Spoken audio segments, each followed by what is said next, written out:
Chuck, can you first give us injury updates and when you expect, like Broussard and Hayes to play? Will they be available for Wednesday? Well, we're hopeful on Kevin. I haven't spoken to him. He's still on the ice, so we'll see how he feels. He really wants to play. He's made tremendous progress the last week. He told me yesterday this is the best he's felt in over a year. So it's real positive, and we're hopeful for tomorrow, but we'll see probably how he feels tomorrow morning. But not Derek? No, Derek's got a bit of a hip issue. He skated for a bit today and felt some tweaking in his lower body. And so I think we got a little bit of time here after tomorrow. We don't play till Sunday. So, hopefully he's day to day and not week to week, but he's not quite ready. Any specifics on Ellis? Like, I know you said week to week. Is it like 3 weeks, 4 weeks? Do you have any update on that? And also Wade Ellis. Yeah, with Ellis, he's made good progress. He's undergone some treatment about a week ago that requires him to kind of lay low for about a week. And so he's going to resume his rehab tomorrow. He feels good, feels like he's making progress. In terms of return to play, we'll see how he feels tomorrow in the next few days after rehab. And we're still week to week. I can't imagine he played next week, but again, he's making progress and he's been battling this since that Washington game in preseason. Wade Allison. Wade is skating hard, and I think he's a possibility he'll play this weekend in Lehigh Valley. But we'll see. Again, it's a tough injury, made a lot of progress, skating hard, pushing it, and we'll just continue to see how his ankle responds. And Nate Thompson is undergoing surgery today at the Stedman Clinic. Dr. Millette. He'll miss a significant amount of time. I'll wait till Jimmy speaks to the surgeon to see the exact prognosis, but clearly he'll be out a substantial amount of time. Patrick Brown is I think you'll see the hand specialist tomorrow. All going well, he'll be able to resume skating. The question for him obviously will be the ability to hold the stick, pain a little bit, ability to shoot and pass and all that. So again, I think he's, hopefully he can play sometime next week. I don't know that he's a candidate for Sunday or Monday, but we play 5 and 7. Hopefully there's a possibility he can get back next week. That'll be more comfort, ability again to hold the stick and things like that. But everything's healing great. It's just may need a little bit more time. Chuck, 20 games into the season, is it getting difficult to stay patient with all the injuries, or is it maybe a little easier to stay patient knowing if you guys get players back, you guys can be a good team? Well, look, we're not where we want to be. The last 10 games, the last 6 in particular, we haven't won. 2-6-2 in the last 10. There's parts of our game that have really taken a step backwards from the first 10. So to me, those are two separate issues. There's no question if Kevin Hayes can play tomorrow, he makes our team better. When Broussard gets back, Ellis gets back, they make our team better. But having said that, we need to play better with what we have too. And everybody deals with injuries and illness. And, so we need to get better. And, I looked the first 10 games, we were 6-2-2. Goaltending was great. PK was good. Power play was 14th in the league, I think 21%. We weren't perfect. We didn't have the puck enough for me. We're chasing a little bit that way, but we were defending well. Everything we talked about this summer, goaltending, defending, PK, competing, having the puck a little bit more. We were making progress in all those areas. The last 10, we slipped back. There's no question. So now the onus is on our group to get it back. And when injured players come back, it makes it easier, but yet, we can't kid ourselves. We have to get better here. Chuck, this offseason, you took an aggressive approach, very clearly, making it obvious you wanted to and believe this team could win now. I guess my question is that will that aggressiveness extend to the in-season in terms of making changes, whether it be trades, personnel, coaching, whatnot? I'd really like to see what we have before we start making changes. We don't feel I've been able to see that to this point in time.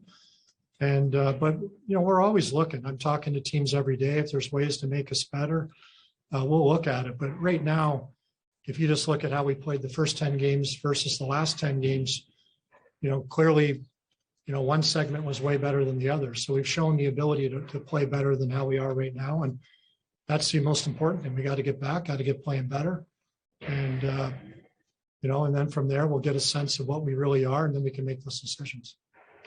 I guess kind of following up on that, you mentioned you're kind of splitting it between the first 10 games and the last 10 games, and you even admit this, even in the first 10 games, the shots on goal, differentials, things like that, they weren't that great. You said you guys didn't have the puck enough. I guess, how concerned are you about the 5-on-5 process in particular, in terms of getting outshot, getting outchanced, and whatnot? Yeah, there's no question it has to get better. It starts our transition game, our entries. Our forecheck hasn't been as effective, particularly the last 10 games. And when you don't have the puck, you end up defending too much. When you defend too much, then you don't defend as well. And so it's a process there. And the coaches and the players are working on it. We're working on some systemic things to change things, to change how we play a little bit, changing the lines around, trying to find different chemistry. And, look, it's a process, but the first 10 to me was still quite a bit better than the last 10. There's no question. The last 10, things have slipped. We didn't have the puck nearly enough. We didn't defend quite as well as a result, probably of having to defend all the time. But there's certainly an ability to get better. And the first 10, I think we showed a lot of promising signs. Chuck, in regards to Morgan Frost, when Broussard and Hayes are back, do you think Morgan's better suited as a fourth line center here, or getting more playing time with the Phantoms? I mean, that'll depend. It'll depend. You can add a couple guys back, but does anybody else get hurt in the interim? It's the key question for me is our health, A, but B, what's best for Morgan. And he's played well right now. The one thing I liked about Morgan earlier this year in Lehigh Valley, he started a little slow, but the points came. But this penalty killing was tremendous. And there's parts of his game that he's sort of added to his he's added to his game in terms of, defending a little bit, winning a few more one-on-one battles, but the PK is a big part of it. So we're going to have to see how the coaches use him here, see what his ice time's like. To me, going down is certainly an option if that's the best thing for him. But if he can help our team and continue to get the minutes he needs, then I'm all for keeping him here. So it'll be a day-to-day thing. And with Broussard out and Broussard not playing tomorrow, he's going to get a chance. It looks like to center a couple of good players tomorrow. And that's a great opportunity for him. And you look at that, adding a Kevin Hayes and how we can now distribute the talent a little bit differently through our roster and hopefully help some of our scoring woes by having a little bit more scoring depth. And Kevin will be a big part of that, but so is Morgan Frost. On a different topic, how do you evaluate the job of AB and the coaches so far? Well, I think it's just like the rest of our team. Again, we talked about this summer. A lot of the things we wanted to correct was how we defended in zone, defending against the rush, giving up fewer odd man chances, our PK, our overall goals against and goaltending, and all of those areas were better the first 10. And we're still defending pretty well against the rush, I guess, with the exception of last game. We haven't given up as many odd man rushes as last year. Our PK's been better. Our goaltending has obviously been good.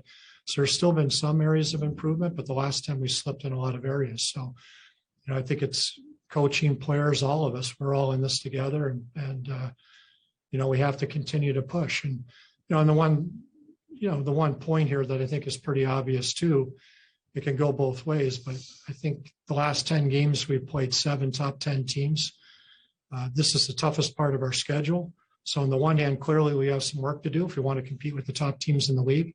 On the other hand, this is the toughest stretch we're going through. And when you go through the end of next week in terms of, the compression of the schedule and the quality of the teams we're playing, it's tough and we're not playing well right now. So makes it a double-edged sword. But, I'd like to, get some guys back here. Let's get through the next little stretch. Let's try to win a game, and then let's see what we have. But in saying that, the coaches were here all day yesterday. Players had a spirited practice today, as you saw. The mood on the ice is still great. The guys still believe we can win, but it's on us now to find a way to win a game starting tomorrow. Have you had a chance to address the team sort of like a pep talk, or do you feel like that's not necessary? I don't know about pep talks, but certainly I'm meeting with a lot of players individually. The coaches are meeting with a lot of players. Right now there's a lot of frustration. I think when you're not scoring, I think we scored 11 5-on-5 goals the last 10 games. Some guys are pressing, they're struggling. Oftentimes when your power play struggles, it builds frustration in the game and it can creep into other areas. Skill guys want to score. Look at a guy like Coots, and I think he scored 1 goal in the last 10 games. To me, he's had all kinds of chances. They're not going in. So, you're trying to, on the one hand, it's not good enough, but on the other hand, you got to be careful. I mean, these guys they're going through a tough time. They're trying, they want to score, they want to do better, they want to have the puck more, but clearly right now the confidence and is down a bit. And that's why it was great to see the energy in the practice today. I'm sure Kevin Hayes being out there was a big part of it. But it's good to see that energy and that belief. And, there's no easy way out. We just got to go out, find a way to win a game. And hopefully the confidence comes, the goals come, and we can start getting back to where we want to be. Chuck, you mentioned a little bit earlier about the power play. Power plays 28 this year, 3 for 40 in November, 18th last year. I guess, what gives you confidence that Michelle Terry and the rest of the coaching staff have the answers to fix this power play? It's interesting. We haven't had a good power play since 14-15. That's the last time. I think it's 6 years, 7 years. We've had a couple 14th place finishes of 17th and 18th, the 24th. We were 14th the first 10 games. We're 29th the last 10 games. Power play, since I've been here, has been an everyday question. And clearly going back to 14-15, it's been an everyday question here. So, it's something, personally, I think that way too much blame or even credit gets attached to the power play coach. I think there's certainly things we can do. When I look at our power play right now, the biggest thing to me is just our entries. We're really having a hard time entering. I think in zone, we need to shoot the puck more. There's certain things we need to do, but when you can't enter and successfully set up, you can't shoot the puck because you're not in there. So we're spending a lot of our power play going back, retrieving pucks and coming down. So the biggest thing to me that we have to fix right now, coaching's a part of it, but a lot of it's execution, mindset. We have to find a way to enter the zone more successfully. That's clearly something that's dropped off for me the last year or two. In zone, there's up and down. I think I don't think we're getting enough shots, but yet the first 10, to me, there were signs of good things happening. The last 10, nothing's happening. So we got to get it going. But again, it's been an issue since I've been here. Every day, the power play, we talk about it internally. You guys ask about it. It's been 7 years. So it's something that probably goes above and beyond the coaching. So just kind of to clarify, it seems like you're implying you think the power play is more of a personnel problem than a coaching problem? I think there's absolutely, I think you could say that's the crux of it. Is there, I guess, obviously it's hard to make trades, it's hard to make signings, but would you potentially look to target someone, from outside the organization who could help that personnel problem with the power play? Well, we can. It's not easy to find. There's no question the most successful power plays in the league are teams that shoot the puck well from the flank. And, we don't have a lot of natural scores from that area, and nor have we for a long time. And it's certainly something we've looked to try to address in the draft the last few years going forward. Having said that, there's things you can do to make it better, but there's no question. You look at the elite power plays in this league, and there's one common theme in all of them, and that's an area we have some really good, talented players, but I don't know that we have a lot of players that are natural goal scorers from the flank, and a lot of teams don't. Some teams do, and the teams that do obviously have very good power plays. Carter Hart has turned his game around this year. What's the biggest difference you see in him?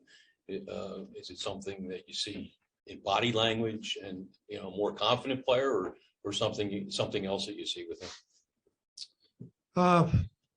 That's a hard question for me to answer. I mean, clearly, last year he didn't play as well as he had in the past, like the rest of our team. We've been through it.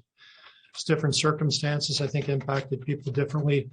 His track record to me show that he's been a good goaltender at every level for most of his life.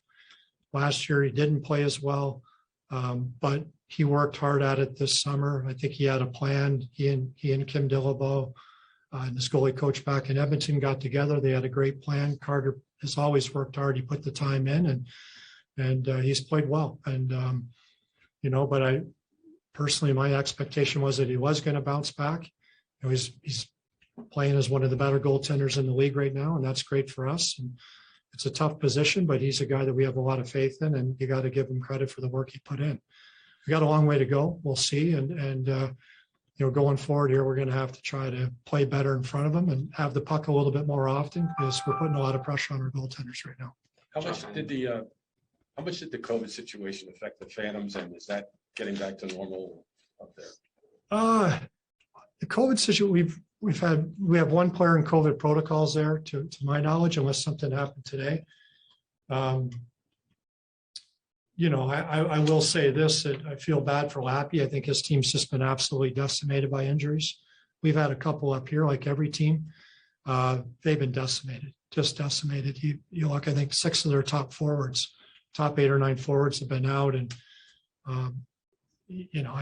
it's been a tough road for him and for those players. I mean, kids like Tyson Forster, Lazinski, Allison, Ryan Fitzgerald, you can go on and on. Sanding, good hockey players that are all pushing and hoping to be here this year at some point, and they've all had massive setbacks with injuries. So it's been a real disappointing start of the year for them.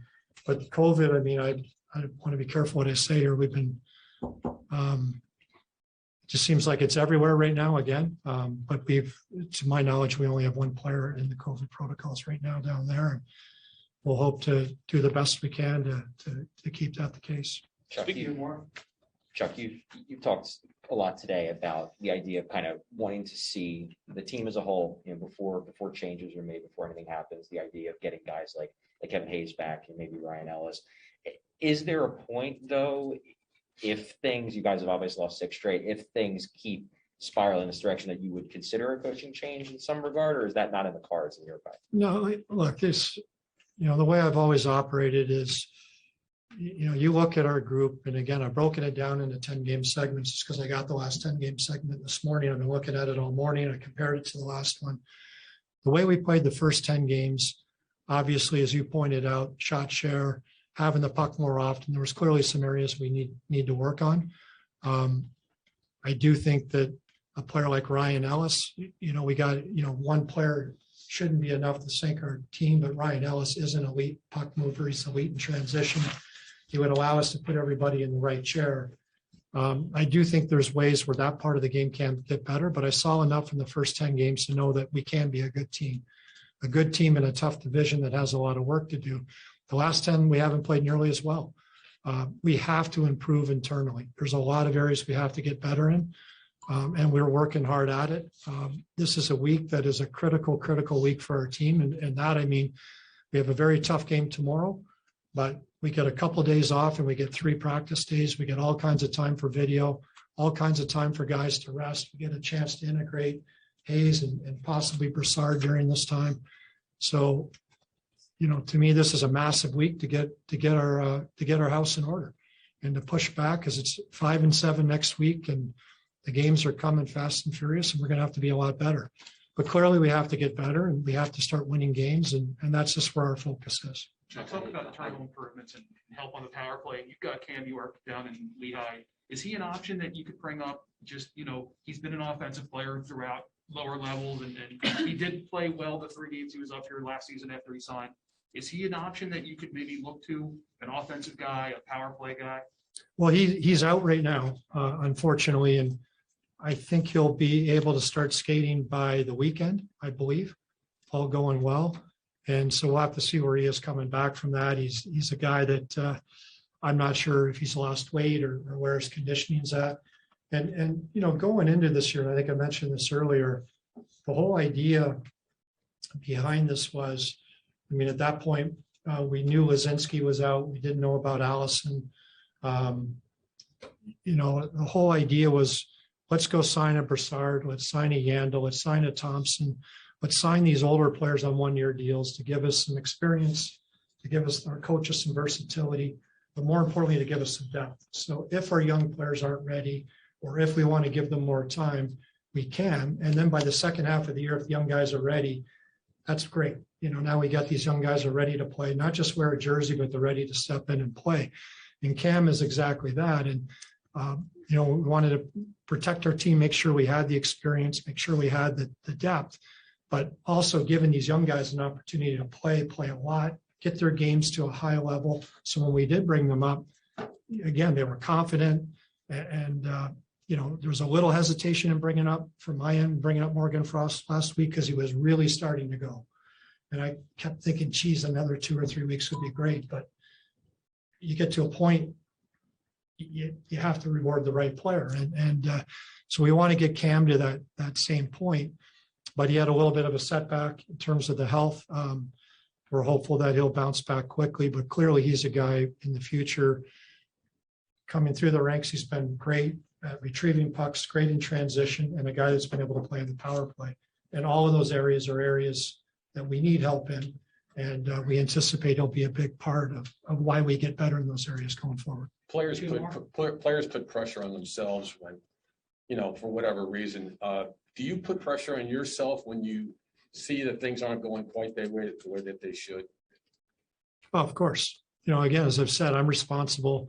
And talk about head coaches and power play coaches and players. And, I'm the one ultimately responsible for everything. So you feel responsible for everything and you want to look for solutions. But I do know right now, I truly believe our best hope for a quick turnaround is by internal improvement, by getting some guys back, but also by having our guys that are here play better. And, I like the look of our lines today. I like, it's no secret, a big part of our offensive woes is our lack of production in our bottom six. Well, you had Kevin Hayes get, or I don't know what you call our third line. If our third line is Giroux, Frost, and Atkinson, that's a good third line. It's given us a chance to maybe produce a little bit more, be a little bit harder team to check. So I think we have ways here to get better quickly, and we're going to have to, because it's difficult to go to the outside and keep looking for help from the outside. We got to look to the inside. We have good enough players. We're a good enough team, and that's where our focus is. Get back to the Phantoms. Are Wisdom and Forster, do you think they'll play again this year, or are they done for the season? Well, Wisdom's only eligible to play in Kingston. He's not eligible to play in the American League. So when he gets healthy, he's back. He's back skating with his club in Kingston. I believe the surgeon, he's doing incredible. Believe me, he wants to play yesterday. He's doing great, skating every day. The surgeon, I believe, would like him to wait at least one more week to play, so he satisfies the time frame that he wanted. But he's going to play in Kingston, and I don't know if that'll give him enough time to be on Team Canada's radar for the World Juniors. If the fact he hasn't played, but he's ready to rock and roll. He's excited, and we're excited to see him play in the next week. And Forster? Forster's got a long road ahead of him here. Did he have surgery? Yes, he did. So I'm not sure the exact time frame, but it's months. I think the hope would be we can get him back healthy and get him some games before the end of the year. So it's a terrible fluky play. He dove. It was a 5-on-3 power play. We had the power play. The puck was leaving the zone, and he dove to try to keep the puck in, and the shoulder dislocated. So it was just terrible luck and a tough break for the kid. But long term, the shoulder should be stronger than ever. And hopefully, he's obviously, going to your point earlier, he's a big part of what we hope to have here in the future in terms of that ability to shoot the puck in the net. Sorry to cut you off there, Chuck. I asked Elaine this, for a portion of the fan base that may be frustrated or maybe growing impatient after last season, what would your message be to the fans about sticking with this team? Well, you know, we are right now. We got to get better. We recognize that. Nobody recognizes it more than we do. The coaches were here all day yesterday looking at the power play, looking at how we can have the puck more often, how we can, our entries, our forecheck. I mean, we're looking at everything every day, our line combinations, you know, how practice, load management, everything. We're looking at everything every day. And, but I saw the energy in the group today, and that's what still gives me hope. I've been doing this 30 years, and, you know, I think you can see when players are frustrated and lack confidence, and you can see when players don't believe. And there's a big difference, and we still believe. We got a lot of work to do, and that's where our mindset is at. Thank you. Thanks, guys.